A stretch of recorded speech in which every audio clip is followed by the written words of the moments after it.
هاي في بي ان بروكسي تولز. لو عايز تعرف رأيي تحمله ولا ما تحملوش، لا ما انصحكش تحمله، رغم ان محمله 5 مليون مستخدم.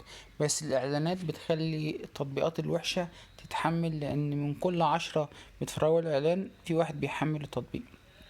هاي في بي ان المفروض ان هو يفتح لك اي موقع ويشغل لك الانترنت عن الدولة اللي انت قاعد فيها، لان طبعا انت عارف ان الانترنت بره في الدول اللي بره اسرع من عندنا بكتير جدا.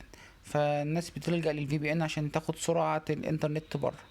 لكن الفي بي ان المجاني على السيرفرات ديت بيبقى بطيء جدا جدا جدا، اسرع اضعف وابطأ من الداونلود او من الابلود اللي موجودة على الشبكة الداخلية بتاعت حضرتك، سواء واي فاي او داتا. نصيحة مني ما تحملش هاي في بي ان، مليان اعلانات، مش شغال، سيرفر بطيء جدا المجاني. الا لو انت عايز تحمل السيرفر اللي بفلوس، في الوقت ده ممكن اقول لك حمله وزي الفل معاك. لكن لو نصيحتي في تطبيق سيرفر المجاني تحمله ولا ما تحملوش، لا ما تحملوش.